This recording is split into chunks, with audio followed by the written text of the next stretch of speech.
You're listening to The World at 8 with Lynn Mozart.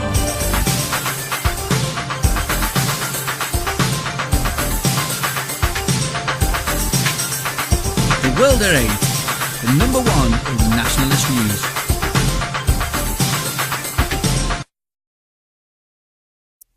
Highlights of the news today, Friday the 17th of May. Protest as Radstock in Somerset dumps St George's flag, as it will offend Muslims. Farage's warm welcome north of the border. All but one escaped jail for her years of hell. Muslim men wed teen converts by phone. Hollande calls for Euro government and Bonino wants United States of Europe. Bulgarian truckers block Turkey border again. Nick Griffin MEP from the belly of the beast. Israel hints at new strikes, warning Syria not to hit back. Now I understand, Syrian oil becomes fault line in war. Teacher accused of blasphemy in Egypt released on bail. Thought for the day, Winnie was right. And finally, help, interpreter needed in Tower Hamlets.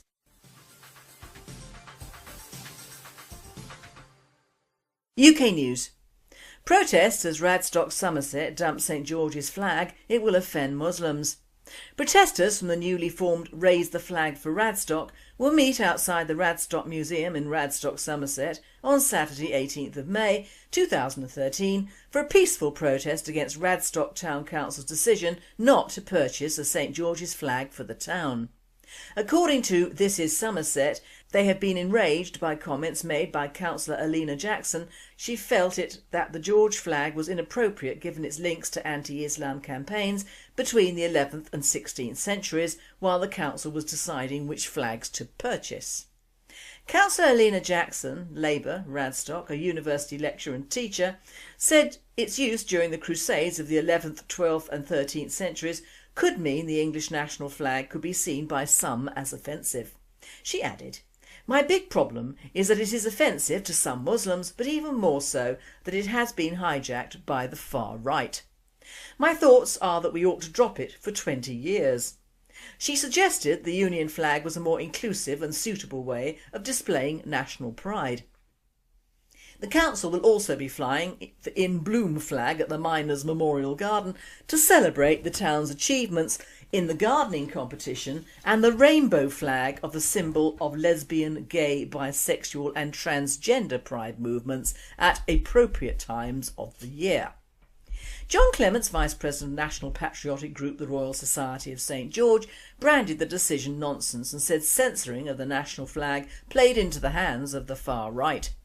A spokeswoman for the Muslim Council of Britain said it encouraged the flying of the St George's flag. She said, "St George needs to take his rightful place as a national symbol of inclusivity rather than a symbol of hatred. St George actually lived before the birth of Islam and should not be associated with any hatred of Muslims." The Bristol Muslim Cultural Society said that all the Labour councillor had done was to gift a propaganda coup to extremist groups like the English Defence League. The town council has insisted that practical considerations and the cost of extra flags were the major factor behind its decision.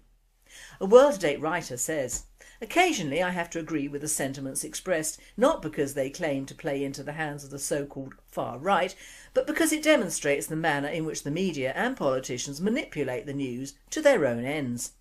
The media and politicians label themselves all-inclusive and multicultural, except when it comes to British patriots. And it is especially true of this Labour councillor. Besides, the St George flag has been adopted by footballers in the UK as well." Farage's warm welcome north of the border. The UKIP leader Nigel Farage has condemned the fascist scum who forced him to take refuge in Edinburgh's Cannons Gate pub and hung up on a BBC Scotland interview over outrage at the hatred in its questioning. The leader of the UK Independence Party said that the excesses of Scottish nationalism can be pretty ugly and deeply unpleasant after he was surrounded and hassled by hardline demonstrators yesterday. The fact that 50 yobbo fascist scum turn up and aren't prepared to listen to the debate, I absolutely refuse to believe is representative of Scottish public opinion, Mr Farage said. The incident in Edinburgh on Thursday rattled Mr Farage as he was given media interviews. He was left stranded in the middle of Edinburgh's Royal Mile, surrounded by around 50 nationalists and socialists, calling him a racist, demanding that he go home to England. Mr Farage had to be escorted from the Canonsgate pub in a police van after angry confrontations on Thursday.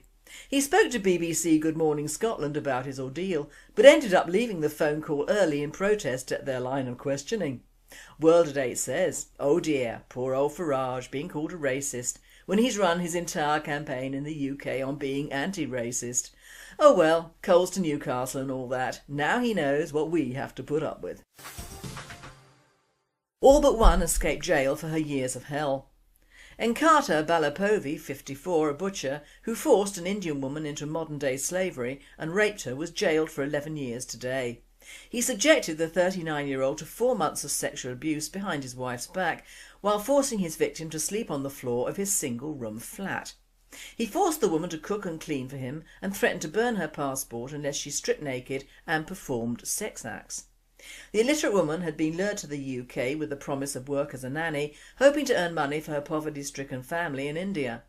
World at 8 says, butcher who forced an Indian woman into modern-day slavery and repeatedly raped her is jailed for 11 years. It does make a good headline, doesn't it?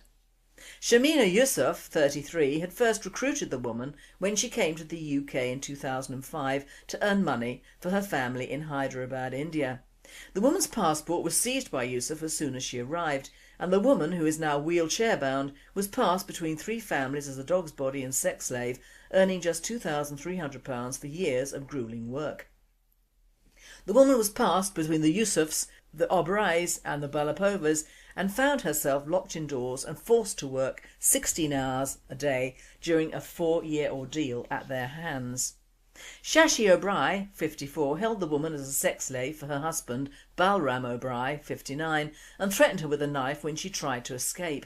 Yusuf was convicted of ABH and ordered to carry out 40 hours unpaid work.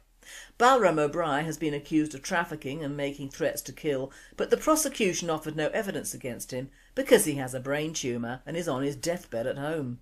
O'Bry was given 18 months in prison for ABH and 20 months in prison for making threats to kill, with both sentences running concurrently and suspended for 20 months.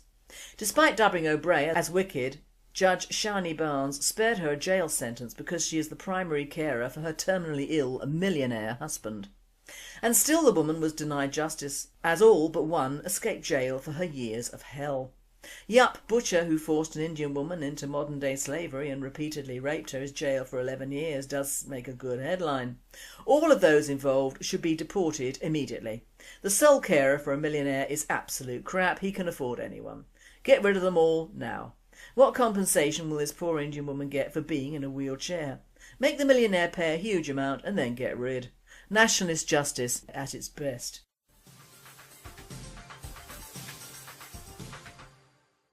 European news. Muslim men wed teen converts by phone. French police have charged 7 men with removing a child from her parents' care after a 15-year-old convert to Islam, whose father is British, left home after marrying a 28-year-old Muslim man over the phone.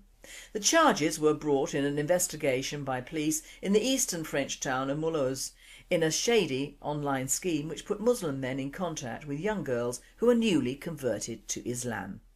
After being introduced, the men then marry the young girls online and over the phone. The scheme came to light earlier this month after a 15-year-old girl, whose father is British, ran away from home to live with an older Muslim man. The girl had recently converted to Islam along with 3 girlfriends aged 17, 18 and 19, without her Christian parents' knowledge, after frequenting social network internet sites. The girl, who told investigators this was her second marriage after being denounced and rejected by her first husband, has since returned home to live with her parents in Mulhouse, while prosecutors carry out their investigation. Her husband, himself a convert to Islam, has been remanded in custody in Mulhouse, a town 100 kilometres from Strasbourg and next to the Swiss border. Among the 7 being held is a man from Moulins, central France, who is suspected of being the ringleader of a scheme. World at 8 says it sounds a lot like Nika Muta as reported on Monday, and although in France they are still obviously targeting British girls. Hollande calls for Euro government and Bonino wants United States of Europe. French President François Hollande has called for the creation of a Eurozone government as a solution to the widespread recession that threatens the very identity of Europe. Hollande spelled out his views on Europe during a 2.5-hour long press conference in Paris on Thursday, 16th of May, after being accused of lacking leadership and vision for the EU project. Hollande said that economic government for the Eurozone with its own budget, right to borrow and harmonised taxes is the only way out of economic slump. It is my responsibility as leader of a founding member of the European Union to pull Europe out of the lethargy that has gripped it, Hollande said. If Europe stays in the state it is now, it could be the end of the project, he warned. Hollande said he can imagine the new structures, which would require change to the EU treaties, to come into force within 2 years. But Italy's Foreign Minister Emma Bonino has called for a United States of Europe. I am a confirmed federalist and so is this government, Bonino said on Wednesday. Our objective remains the United States of Europe and a system that guarantees major results and also savings in the area of defence, research, major infrastructure and obviously foreign policy. I believe that the Italian presidency of the EU in the second half of 2014 will be an important opportunity to push for this, she said. Bonino was speaking to the House and Senate Foreign Affairs Committee. Bulgarian truckers blocked Turkey border again.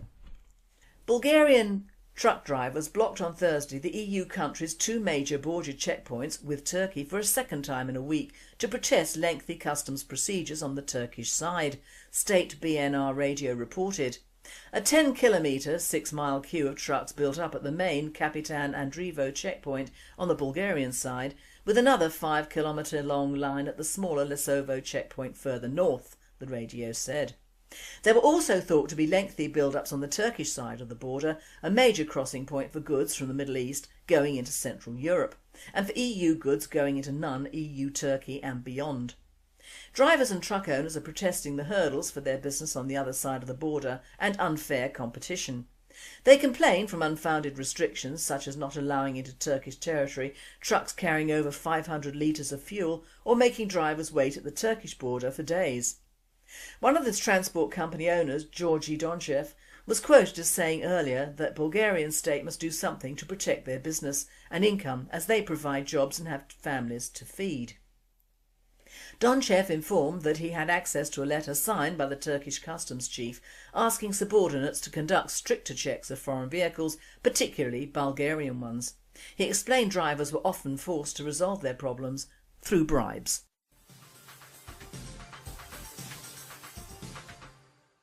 Belly of the Beast. Now I hand you over to Nick Griffin, MEP, who speaks about the third part of his report on UKIP, amongst other topics. In my last 2 broadcasts, we examined the media-hyped rise of UKIP and the things the BNP needs to do, both to weather the storm created by such a competitor and to reach out to the disillusioned 60% of voters who, despite the Farage mirage, still remain disillusioned with politics. In this third and final broadcast of this mini-series, I want to reassure those of you who are still, understandably, worried about the growth of the UKIP safety valve. So let's move on to examine what we can do to and with UKIP to turn the whole thing to our advantage. UKIP's high-profile licensed rebellion is politicising and attracting significant numbers of new people. Some we would have reached, but others were not in any case ready to come to us. Many middle-class types in particular won't realise the need for radical economic change, particularly breaking the obscene greed and power of the banksters' fiat money conjuring trick, until the super rich and the broken system destroy their relatively comfortable life and steal their pensions. As I said in part 1 of this article, quote, there's enormous scope to use the internet to inject a starter culture of genuine nationalist ideology and political awareness into UKIP in a way that old-fashioned purges against physical entryism will be powerless to stop, unquote. It will only, for example, take a few of UKIP's rank and file who have heard about common purpose for them to spread the word to the rest, and they'll go and look. Then, online, it's only a few click links from common purpose to the Frankfurt School and the war by the left and their capitalist puppet masters against our people. It's not far from there to genuine ethnic nationalism. There's not a million internet links from common purpose to the bankster swindle. Just a couple of clicks from common purpose to the Bilderbergers. not far from the conspiratorial origins of the EU to the New World Order. It's not many clicks of the mouse or evenings trawling the web from thinking Maggie was wonderful to learning about Victor Rothschild and understanding what she really was and the devastation and the theft that she unleashed. But we don't have to sit back passively and wait for it to happen. We can and must speed up the process of the radicalisation of UKIP. We can and must take active steps to exploit the law of unintended consequences by casting ideological ground bait into the big UKIP pond that the BBC and Mr Murdoch have created for us. I'm not proposing organisational entryism on the lines of the Trotskyite militant tendency takeover bid of the 1980s Labour Party. Not only is that model impractical, in the case of a UKIP in which Farage has an iron grip, all the money, a long history of ruthless expulsion of dissidents, and a proven record of working with anti-nationalist groups such as Searchlight to identify and purge those with links with us. In addition to these insurmountable practical problems, there's also the simple, fortunate fact that physical infiltration is no longer necessary as the precursor to the spreading of subversive ideas. In the 1980s, ideas could only be spread by militants physically attending meetings, selling papers, and getting prospects to meetings in the smoky back rooms of pubs. Today, the internet short-circuits the whole process. All we need to do is to develop ways to jump-start it. A UKIP insider tells me many of the party's young apparatchiks are libertarian, neocon and pro-Zionist, but also that the party contains many traditional right-wing conservatives. These people are already sound on things like immigration, family values, etc., but suffer from what the Marxists would describe as false consciousness in terms of their mistaking monopolistic capitalism for private initiative and enterprise. The latter are fair game for us, but only after a prolonged period of step-by-step political education of the kind outlined above. Among UKIP's new voters and potential recruits, on the other hand, there are huge numbers who are already instinctively supportive of great chunks of our ideas. These are the people we most need to reach and prepare for the time when UKIP implodes, as such incoherent, mushroom growth populist protest movements always do. Indeed, there are clear signs that UKIP is even more unstable than most such parties. In part 1 of this study, written only 3 weeks ago, I predicted that, quote, there's a reasonable possibility that the real killer blow to UKIP will be delivered by Nigel Farage himself within a couple of years, unquote. His comments since the election suggest that this is now not a reasonable possibility so much as a safe bet.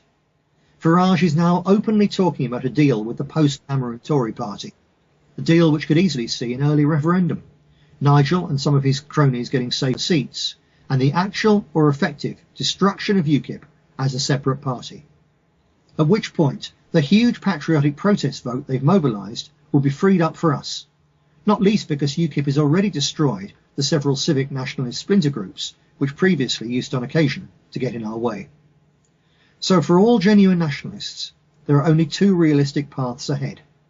The first is to be active with the British National Party, helping us to roll out our new yet already proven approach of practical idealism within communities to build support, followed by voter registration drives to harness it. The second is for those individuals out there who, having got suckered into one of the little cliques of paid wreckers and useful idiots a couple of years ago, now either feel unable to join the BNP again, or have so blotted their copybooks that we can't possibly take them back. But they can still play a valuable role in the next stage of nationalism's long march. They should join UKIP, if necessary, under false names. Not to stand as candidates, just to do enough to be accepted as good members, and to be able to collect email addresses, and to gain enough respect within the local areas to be listened to when they give their wet behind the ears UKIP colleagues a few subtle pointers as to some of the things really going on out there in the big bad world. The internet will do the rest. If, between us, nationalists simply get on with these 2 jobs, time and the tide of fate will do the rest. The curious long-term role of UKIP in the providential order of things will then one day become clear. So don't be frightened of UKIP and don't resent their temporary success. We are merely in one stage, possibly quite a short-lived stage, of a historical journey. UKIP may look like a huge problem, but with the right approach we will in fact discover but it's merely another opportunity in disguise. There's plenty for everyone to do, so let's get to work. Thank you, Nick, for this very interesting report today.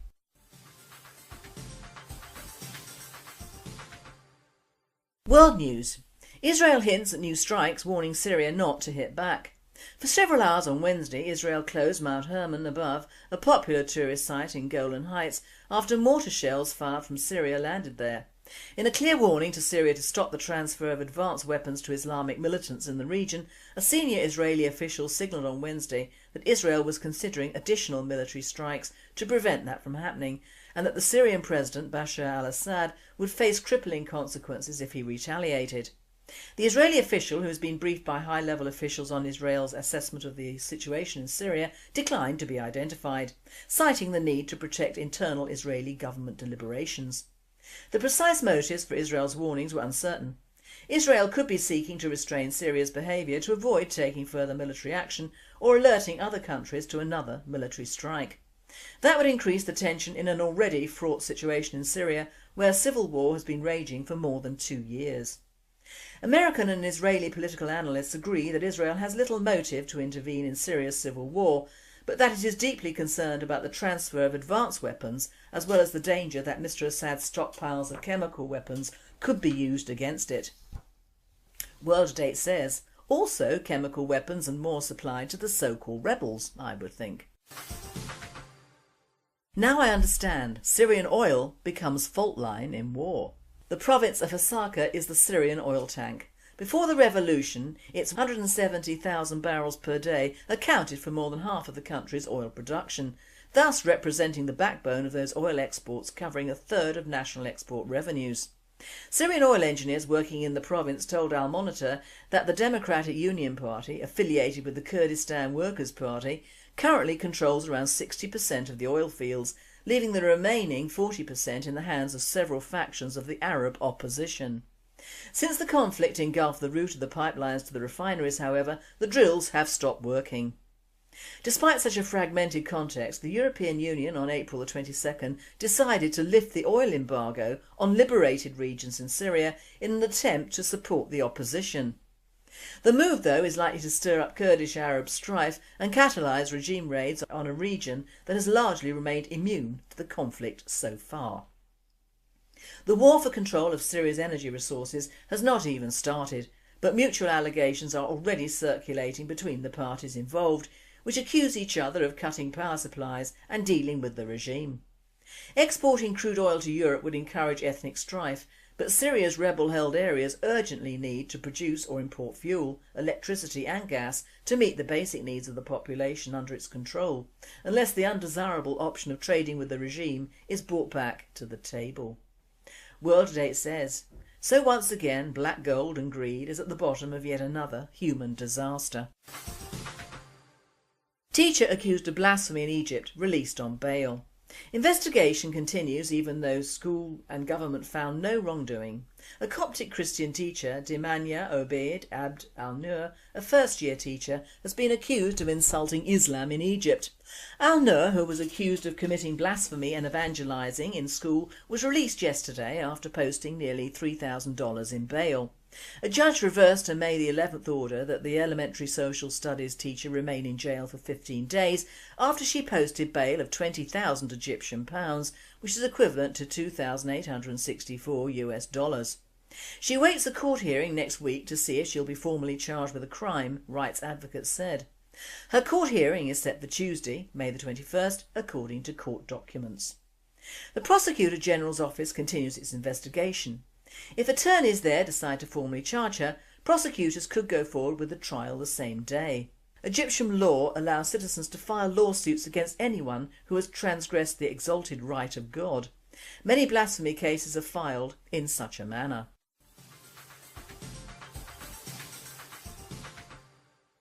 Thought for the day. Winnie was right.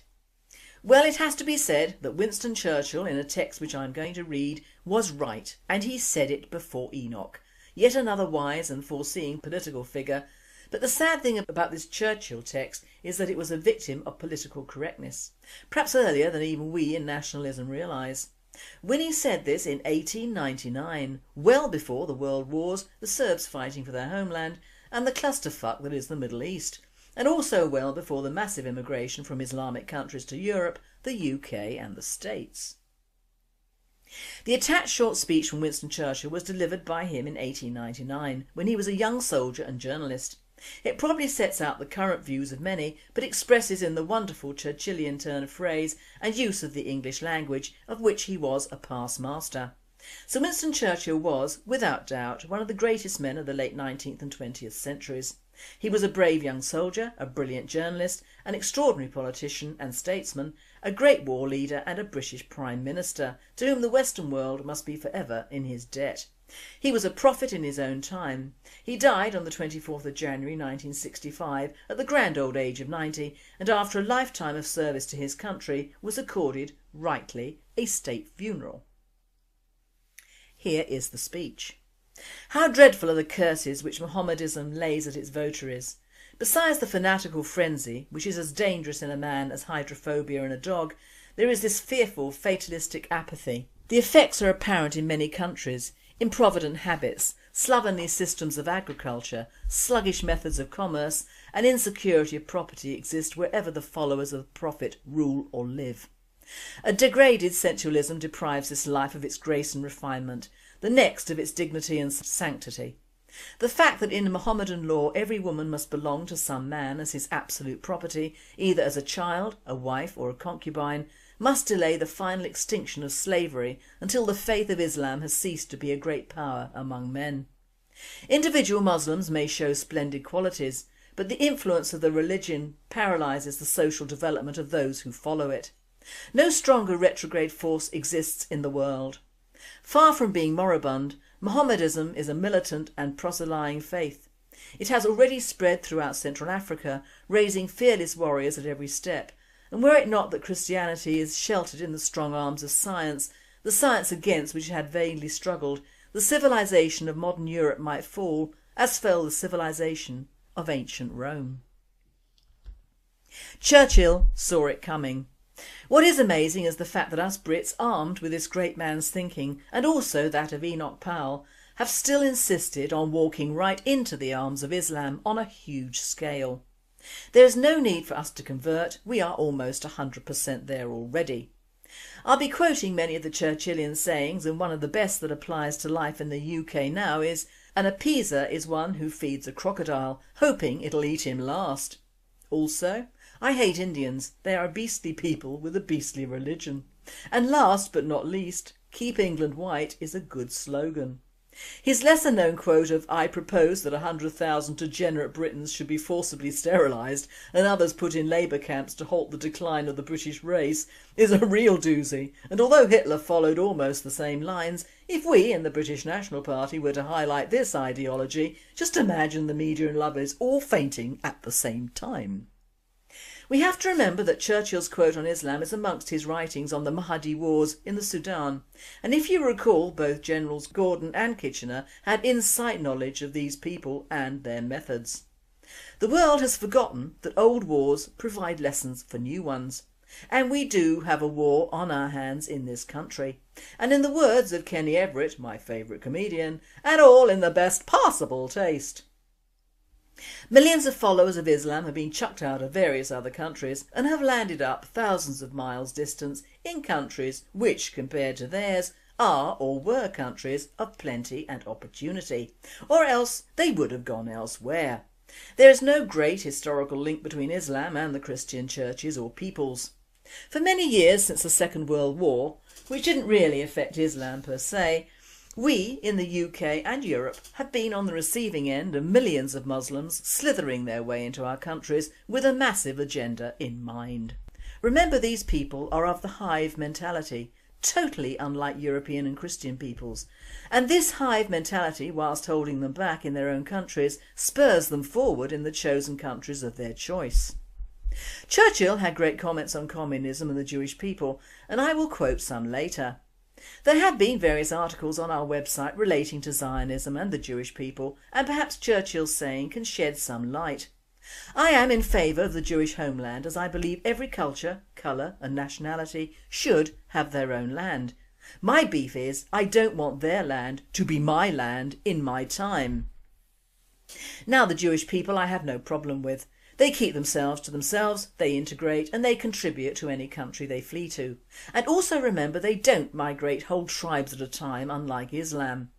They do, however, share a common denominator of financial acumen, family life and adherence to a strict religious code, which is strange to our Christian and pagan heritage. The Jewish people had lived in Germany for over 800 years and created little trouble, unlike our Muslim friends who have been over here a matter of 30 years and have created hellholes of vast areas of our country and formed little meccas everywhere they put down their baggage. Now there are storms brewing over National Socialism, Socialism, Nationalism, Communism and more. Churchill seems to have had the last word on this as far as I'm concerned, and I quote, "Lenin was sent into Russia by the Germans in the same way that you might send a phial containing a culture of typhoid or cholera to be poured into the water supply of a great city, and it worked with amazing accuracy." And first there are the Jews who, dwelling in every country throughout the world, identify themselves with that country, enter into its national life and, whilst adhering faithfully to their own religion, regard themselves as citizens in the fullest sense of the state which has received them. Such a Jew living in England would say, "I am English, I am an Englishman practising the Jewish faith." This is a worthy conception and useful in the highest degree. We in Great Britain well know that during the great struggle the influence of what may be called the national Jews in many lands was cast preponderantly on the side of the Allies. And in our own army, Jewish soldiers have played a most distinguished part, some rising to the command of armies, others winning the Victoria Cross for valour. But there is no need to exaggerate the part played in the creation of Bolshevism and in the actual bringing about of the Russian Revolution by these international and for the most part atheistical Jews. It is certainly a very great one. It probably outweighs all the others. With the notable exception of Lenin, the majority of the leading figures are Jews. Moreover, the principal inspiration and driving power comes from the Jewish leaders. Although in all these countries there are many non-Jews, every whit as bad as the worst of the Jewish revolutionaries, the part played by the latter in proportion to their numbers in the population is astonishing. And in a treatise to the Peel Commission 1937 on the Jewish homeland in Palestine he said, "I do not agree that the dog in the manger has the final right to the manger even though he may have lain there for a very long time. I do not admit that right. I do not admit, for instance, that a great wrong has been done to the Red Indians of America or the black people of Australia. I do not admit that a wrong has been done to these people by the fact that a stronger race, a higher grade race, a more worldly wise race, to put it that way, has come in and taken their place." But in his sack of St Albans by Boudicca he says, "We see the crude and corrupt beginnings of a higher civilization blotted out by the ferocious uprising of the native tribes. Still it is the primary right of men to die and kill for the land they live in, and to punish with exceptional severity all members of their own race who have warmed their hands at the invader's hearth." So Churchill is actually praising nationalism in its highest form while accepting that stronger races can and do take over native populations. But this takeover doesn't apply solely to Judaism or even world Zionism, as that works in a different way, usually through financial houses and vast corporations, and doesn't immediately affect the very real case of being outbred in our own country in our lifetime by members of the Islamic faith. Look carefully at any local councils, governmental bodies and think tanks, the Home Office, armed forces, police authorities, legal establishments, medical establishments and the pharmaceutical companies, law firms and the Crown Prosecution Services, and you will find a very high proportion of Muslims in those bodies. It is no accident that whilst the West Indian and non-Muslim blacks in this country are mostly at the bottom of the business and social order, many Asians, and many of those Muslim Asians, are working their way very quickly to the top. Many have obtained titles, Lord Ahmed and Baroness Vasi. How, I fail to see, because when the British were in India did they ever obtain or were given Indian or Muslim titles? No, the Brits were wrongly or rightly opposed every inch of the way in trying to bring that country into the 19th century, although many of the systems we put in place are still in use over there now. I hope that such a fate will not await us in this country as we continue to ignore the path of Islam and its progress, with the inevitable and ghastly result for our people and our culture. The Third Reich faced no such threat in the 30s from their Jewish populations, merely the Jewish ability to make use of the ensuing poverty of the German people through the Treaty of Versailles and the terrible results that those acts entailed for them. We in this country have a much higher risk of damage from Islam than ever existed in pre-war Germany, and what are we going to do about it? If Churchill or similar were alive, the establishment would be brought into line and rules and laws would be put in place. But with our increasingly dormant and submissive society, with its diversity laws and multicultural attitudes, and the terminally lazy Brits, afraid of their jobs and homes, but obviously not of their children's futures, that job of protecting our country from these Islamic parasites seems to be fading into nothingness. Our wake-up calls are here. It is for all of us to see, if we look and notice, what is really at the heart of our land now. It's not Zionism we have to worry about, but Islam, and this problem was foreseen over 100 years ago by a brilliant and forceful statesman, Winnie Churchill. I just hope we can live up to his expectations in this, our war of the moment.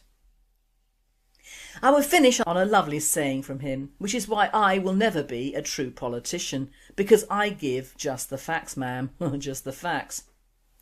I gather, young man, that you wish to be a member of Parliament. The first lesson that you must learn is that, when I call for statistics about the rate of infant mortality, what I want is proof that fewer babies died when I was Prime Minister than when anyone else was Prime Minister. That is a political statistic. And finally, what was that? Bengali, Urdu, Pashto? The Telegraph have reported that a Conservative member, Councillor Peter Girls, said some of the Bengali-speaking councillors have to translate for him so he can follow proceedings at Tower Hamlets council meetings. And town hall visitors are complaining that they are unable to follow proceedings because when challenged many councillors lose their tempers and trade insults in Bengali.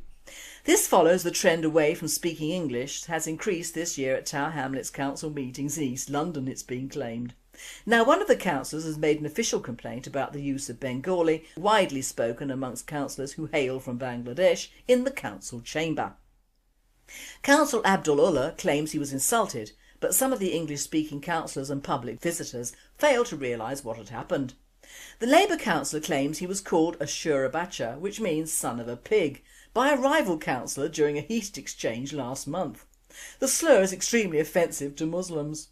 Councillor Ullah said in a letter to the Council Standards Committee, "Whilst we may have our differences, councillors should afford one another courtesy in our exchanges rather than resorting to unnecessary and abusive insults." He added that he was concerned that only English should be used in council meetings. He wrote, "In my view, the use of Bengali or other languages other than in translation during public questions or petitions and so on disrupts the transparency and openness of meeting by preventing some present from understanding the exchanges taking place." Other complaints about the use of Bengali during meetings are also understood to have been received at the town hall. Councillor Gold said that Bengali is being used in a very foul manner. At a full council meeting, the language should be one that all members of the public should understand. It's a very serious problem here that a number of councillors insist on speaking in Bengali. It's not just when they get emotional, it happens a lot. A Tower Hamlets council spokesman said, "A councillor has made a formal complaint about a remark which was made in Bengali." A spokesman for the local government association said he understood the right of councillors to speak in a language other than English depended upon each local council's constitution. This presenter states, "This is a problem which will get worse the more migrants are voted on to local councils. The Brits and their own are voting them on, and they cannot see why the gradual handing over of local matters to foreigners is against their own people in the long run, and that is just ignoring the fact of the foreign ignorance of how we behave in this country. It'll only get worse. How soon before our Parliament will require on-site interpreters?" You've been listening to The World at 8. I am Lynn Mozar, and I and the team at World at 8 and Radio Britain wish you all a very happy and a very safe weekend.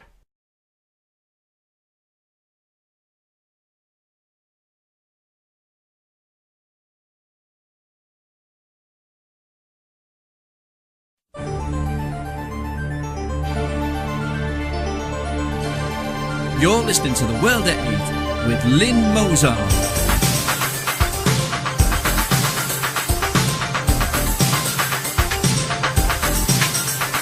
The World at 8, the number one in nationalist news.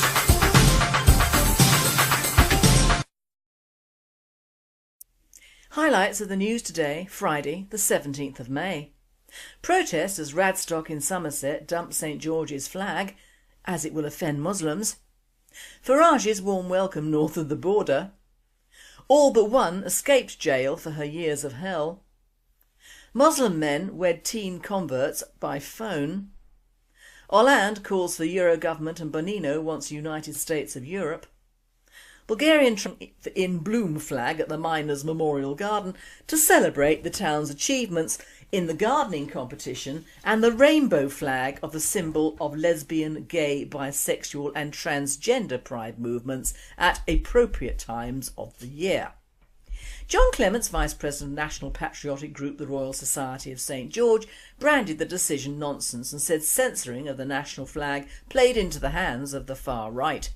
A spokeswoman for the Muslim Council of Britain said it encouraged the flying of a St George's flag. She said, "St George needs to take his rightful place as a national symbol of inclusivity rather than a symbol of hatred. St George actually lived before the birth of Islam and should not be associated with any hatred of Muslims." The Bristol Muslim Cultural Society said that all the Labour councillor had done was to gift a town. According to This Is Somerset, they have been enraged by comments made by Councillor Alina Jackson. She felt that the George flag was inappropriate given its links to anti-Islam campaigns between the 11th and 16th centuries while the council was deciding which flags to purchase.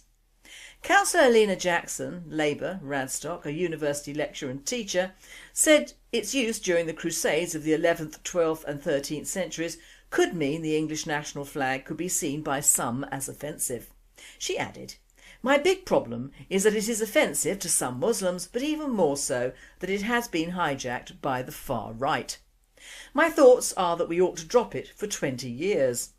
She suggested the Union flag was a more inclusive and suitable way of displaying national pride. The council will also be flying truckers block Turkey border again. Nick Griffin, MEP from the belly of the beast. Israel hints at new strikes, warning Syria not to hit back. Now I understand, Syrian oil becomes fault line in war. Teacher accused of blasphemy in Egypt released on bail. Thought for the day, Winnie was right. And finally, help, interpreter needed in Tower Hamlets.